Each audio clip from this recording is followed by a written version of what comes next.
लोकतंत्र का चौथा स्तंभ भी अब सुरक्षित नहीं। देश व प्रदेश की सरकार ने ऐसी नीति बना ली है। उक्त बातें सरिता सिंह, प्रदेश सचिव कांग्रेस, ने कही। दरअसल कांग्रेस द्वारा सदस्यता अभियान चंदौली जनपद में चलाया जा रहा है। उक्त कार्यक्रम में केंद्र व प्रदेश सरकार पर जमकर कांग्रेसी नेताओं द्वारा बरसा गया, तो वहीं प्रियंका गांधी की वाहवाही भी की गई, जिससे कि यही महसूस हुआ कि राहुल गांधी के चेहरे को पीछे कर कांग्रेस प्रियंका गांधी पर यूपी में दाव खेलना चाहती है। अपना नाम और परिचय बताएं। मेरा नाम सरिता पटेल है, मैं प्रदेश सचिव। आज क्या कार्यक्रम रहा सरिता जी?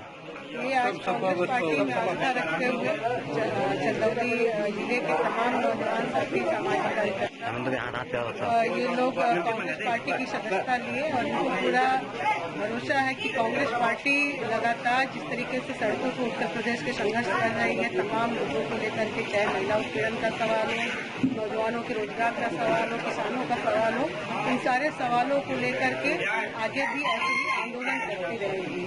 और ये सदस्यता दिखाती है कि जिस तरीके से भाजपा सरकार लगातार उत्तर प्रदेश के अंदर सांप्रदायिक राजनीति कर रही है, लगातार लोकतंत्र पे हमला कर रही है, नौजवानों का रोजगार छीन रही है, ये दिखाता है कि लोगों का मोह भंग भाजपा से हो रहा है। सपा बसपा से भी कोई उम्मीद उत्तर प्रदेश के अंदर नहीं रह गई है। इसलिए लोग कांग्रेस पार्टी के साथ जुड़ करके माननीय प्रियंका गांधी जी के हाथों को मजबूत कर रहे हैं और ये चाह रहे हैं कि उत्तर प्रदेश में कांग्रेस की सरकार 2022 में बने। और कुछ लोगों को क्या जानकारी दिया गया अपने पार्टी के लिए? देखिए, लगातार जिस तरीके से उत्तर प्रदेश के अंदर कांग्रेस पार्टी सड़कों के आंदोलन कर रही है, संघर्ष चला रही है, और कांग्रेस पार्टी का जो पूरा योगदान रहा है आजादी के आंदोलन के बाद से लेकर के अब तक, ये लोगों के बीच में चर्चा किया गया, बताया गया, और कांग्रेस पार्टी ने किस तरीके से देश को ऊपर उठाया है आजादी के आंदोलन के बाद से, ये लोगों के बीच कहा गया, चर्चा किया गया, और लोगों ने कहा कि नहीं, निश्चित तौर पे कांग्रेस पार्टी ने देश के लिए बहुत कुछ किया है और कांग्रेस पार्टी से लगभग भाजपा सरकार 3 साल हो गया, अभी तो कोई विकास नहीं। इस पे आप क्या कहना चाहती हैं? देखिए, भाजपा सरकार की नीतियों को पहले तो हम लोग को समझना होगा कि भाजपा सरकार उत्तर प्रदेश में या देश में इसीलिए आई थी कि वो सांप्रदायिक माहौल देश के अंदर बिगाड़ सके। हिंदू के नाम पे राजनीति करने वाली भाजपा सरकार असल में हिंदुओं की भी नहीं है। आप देखिए जिस तरीके से उत्तर प्रदेश में ब्राह्मणों की हत्या हो रही है, क्या हिंदू ब्राह्मण नहीं है? दलितों की जिस तरीके से हत्या हो रही है, क्या दलित ब्राह्मण नहीं है? पटेलों की हत्या, यादवों की हत्या, तो ये लगातार दिखाता है कि भाजपा जिस तरीके से कांग्रेस के नाम पे देश के अंदर सत्ता में आई, आज वो चाहे उत्तर प्रदेश में देख लीजिए, चाहे पूरे देश के अंदर देख लीजिए, महंगाई का सवाल हो, उसके उसने कुछ नहीं किया, रोजगार देने का वादा करके आई, उसको उसने कुछ नहीं किया, महिलाओं की सुरक्षा के नाम पे भी कुछ नहीं किया। तो ये दिखाता है कि भाजपा की कथनी और करनी में जमीन आसमान का अंतर है। भाजपा जिस का नाम लेकर के आई, उल्टा उसने ये किया कि देश को उसने बेच दिया, रेलवे बेच दिया, बैंकों को बेच दिया, बड़े बड़े कंपनियों को, भेल को बेच दिया, एचएल को बेच दिया, तो तमाम ऐसी चीजों को वो बेच रही है। और ये दिखा रही है कि भाजपा सरकार आम जनता के लिए नहीं है। भाजपा सरकार आम जनता के लिए नहीं आई है। भाजपा सरकार अगर किसी के लिए आई है तो वो देश के पूंजीपतियों के लिए आई है, उनका जेबा भरने के लिए आई है। और खुद मोदी जी ने कहा है कि हमारा क्या है, हम झोला उठाएंगे, हम चल देंगे।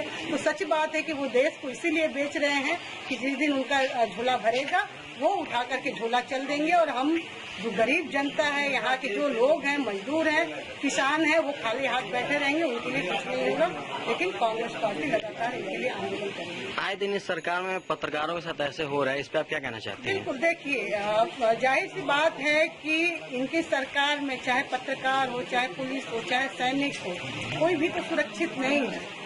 ये सैनिक के नाम पे राजनीति करते हैं, पत्रकार के नाम पे राजनीति करते हैं, पुलिस के नाम पे राजनीति करते हैं। और जाहिर सी बात है कि जिस देश के अंदर पत्रकार सुरक्षित नहीं रहेगा, जिसको हम लोकतंत्र का चौथा स्तंभ कहते हैं, इस देश के अंदर जब पुलिस कर्मी सुरक्षित नहीं रहेगा, इस देश के अंदर जो सैनिक है सीमा पे आए, सीमा पर वो तैनाती दे रहे हैं, देश की सुरक्षा में लगे हुए, वो सुरक्षित नहीं रहेंगे, तो जाहिर सी बात है कि आम जनता यहाँ सुरक्षित रह ही नहीं सकती है। तो इस सरकार से किसी को कोई उम्मीद ही नहीं है कि कोई भी सुरक्षित रहे।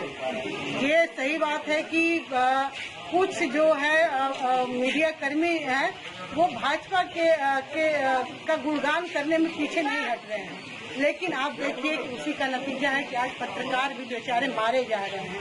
आज पत्रकार अगर अपनी कलम से सही लिखना चाहते हैं, हम मिर्जापुर का मामला देख लेते हैं, मिड डे मील का मामला, पवन जायसवाल जी का मामला, पवन जायसवाल अगर वो पत्रकार वहाँ मिड डे मील में जो खामियां थी उसको उजागर किए, उनको किस तरीके से अंदर किया गया। लखनऊ के अंदर हमने देखा कि एक पत्रकार की किस तरीके से दिन दहाड़े हत्या कर दी गई, इसलिए क्योंकि वो रेप छेड़खानी के खिलाफ बोल रहे थे। तो जाहिर सी बात है कि जब सिस्टम भ्रष्ट होता है तो उस भ्रष्ट सिस्टम में कोई भी नहीं बचता है, चाहे वो पत्रकार हो, चाहे पुलिस हो, चाहे डॉक्टर हो, चाहे आम जनता हो। तो सरकार से तो किसी की कोई उम्मीद हो ही नहीं सकती है। तो कोविड अस्पतालों के लिए आप क्या कहना चाहती हैं? देखिए, कोविड के नाम पे जिस तरीके से भाजपा सरकार ने खिलवाड़ किया है पूरा देश ने देखा है। आज भाजपा सरकार कह रही है और इसका श्रेय ले रही है और मतलब पूरा मैनेजमेंट बना रही है कि हमने कार्यालय अपना इस देश के अंदर इतना बनवा लिया और बनाने का टारगेट है। जिस तरीके से आप कार्यालय बनवा रहे हैं इस देश के अंदर, सबसे पहले कोविड हॉस्पिटल की जरूरत है।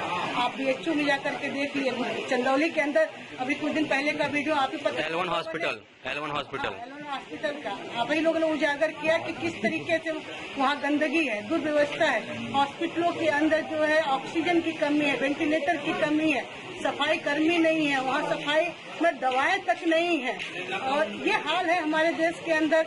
पेशेंट बेचारे जो है हॉस्पिटल नहीं पहुंच पा रहे हैं, कॉल करने पे 2-3 दिन तक घर पे कोरोना पॉजिटिव केस रह रहे हैं, उनकी डेथ हो जा रही है। पता चल रहा है कि डेथ के बाद रिपोर्ट पॉजिटिव आ रहा है। इतनी दुर्व्यवस्था इस देश के अंदर। तो आप इस महामारी के दौर में जिसको लेकर के कहा जा रहा था, जब कोरोना जनवरी में फैला तभी राहुल गांधी जी ने आगाह किया। पहला केस जब केरल के अंदर मिला था तो राहुल जी ने कहा कि इस देश में बड़ी आपदा आने वाली है, सरकार इसको सचेत जाए। लेकिन मोदी सरकार को चूंकि MP का सरकार बनाना था, नमस्ते ट्रंप गुजरात के अंदर करना था, और उसका नतीजा है कि आज कोरोना जिस तरीके से तेजी से हमारे देश के अंदर पैर पसार लिया है, सरकार भी अब कुछ करने लायक इसमें नहीं रह गई है। और क्योंकि सरकार की मंशा भी नहीं है इसमें करने के लिए।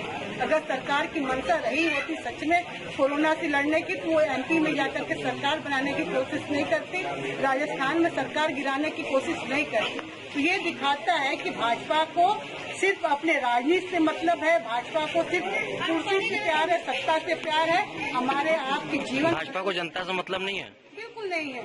ये दिखाता है भाई, ऐसे महामारी के दौर में भी आप राजनीति कर रहे हैं, आप MP में सरकार बना बिगाड़ रहे हैं, आप राजस्थान में कैसे सरकार गिर जाए कांग्रेस की, इस चक्कर में लगे हुए हैं। तो ये दिखाता है कि आपको सत्ता से प्यार है, आपको जनता से प्यार नहीं है।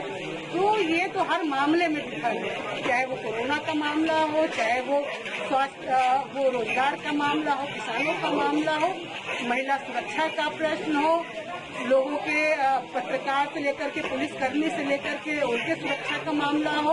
अपहरण में भी उत्तर प्रदेश अव्वल नंबर पे होता जा रहा है। भाजपा सरकार के राज में यही सब हो रहा है।